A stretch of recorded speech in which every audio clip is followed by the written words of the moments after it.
I hope you enjoyed this amazing quality intro because it's going to get downhill from here. More importantly, Happy New Year everyone, I wish you all the best in 2024. I've returned after a Christmas break and I'm excited to demonstrate to you what I've been working on. In one of my previous videos, I've covered the topic of exporting the in-game 3D models to OBJ, which is a common format for 3D rendering software programs. Today, I'ma do it the other way around. Sneak peek of today's video is coming right up. You're ready to hit the streets now. Call just came in. All right, rookie. We got a vehicle impact 2 blocks down. When you finish your beat, pick up this car on the way back to the station.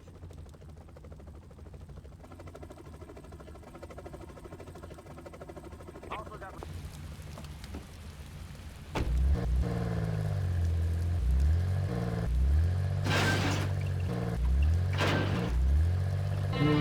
Got it. The beach house may be tough to get into.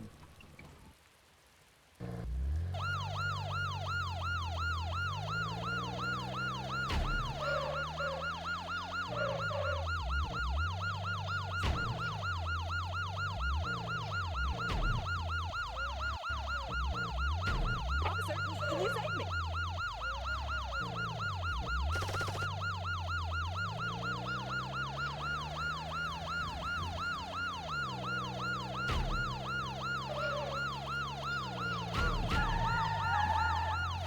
Phew.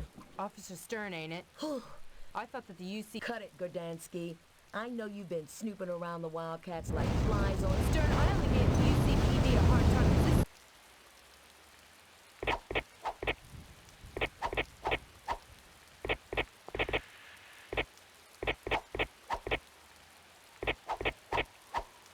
As you can see, I've managed to import custom models into the game. I've updated my GitHub repository, so if anyone wants to check out today's scripts to import models into the game, feel free to test them out. Links to the repository will be in the description. I will explain now how you can import models yourselves, how do the scripts work, and what are the engine limitations for in-game models.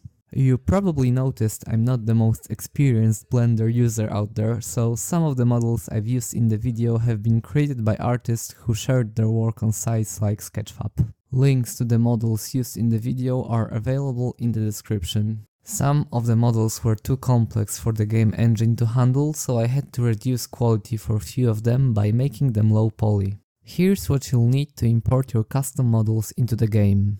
PC version of the game. Extracted in-game textures. We can acquire them by using scripts done by Firehead or simply by downloading the extracted package from the link in the description and placing them into your game directory. You'll need to have Python installed on your machine in order to execute my scripts which convert OBJ into nprim format. My scripts which you can grab from the repository. Optionally, you might grab my previous scripts to export nprim into OBJs. And if you want to dig deeper and expand upon my work, it would probably be a good idea to compile UC source code and test exported models with debugger attached, as some in-game limitations might prevent the model from loading. With code compiled, you will see exactly what's causing the issue. Okay, step 1. With the game installed, you want to extract textures into server directory. Next, we need to tell the game to use the exported textures. In order to do that, we edit the config ini file and set enable clumps to 1. Here, you can have some fun and edit several textures to see how beautiful they look on in-game models. I've painted Darcy's face with a blue color so that I know if the game uses extracted textures. Figuring out which object uses which textures isn't always an obvious task.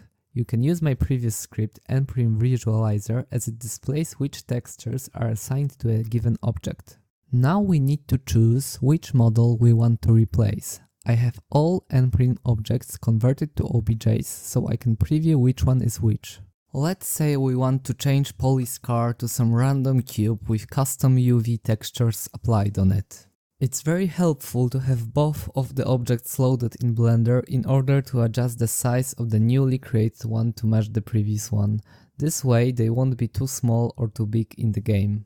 The next very important step is to use in-game convention of naming texture files. The easiest way to achieve this is simply by overriding existing texture in your texture prim directory. If we are replacing the police car, it's probably safe to replace textures used by the police car. However, there is a slim possibility that the other models might use the same textures as the police car.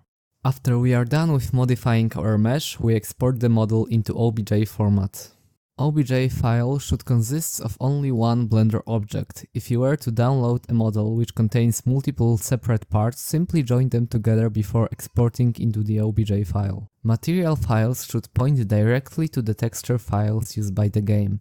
It's important because my scripts will determine prim face attributes like texture page or UV coordinates based on object and NTL files. Now it's time to use Python. Download scripts from the GitHub and install all required packages from requirements.txt by using this command. Place your exported objects and materials into res.obj's directory. Now open obj to nprim script and modify following lines.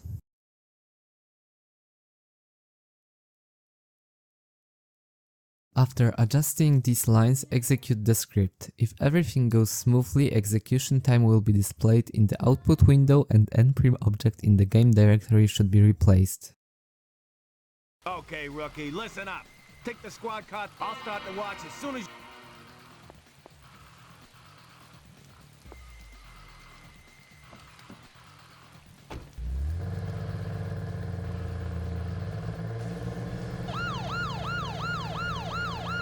Finally, let me briefly describe limitations of what we can achieve with this method.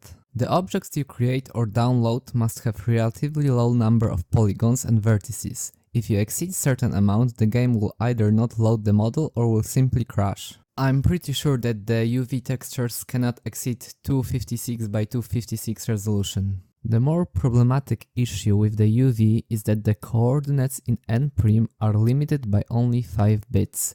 5 bits gives us only 32 possible values which each UV coordinate can assume.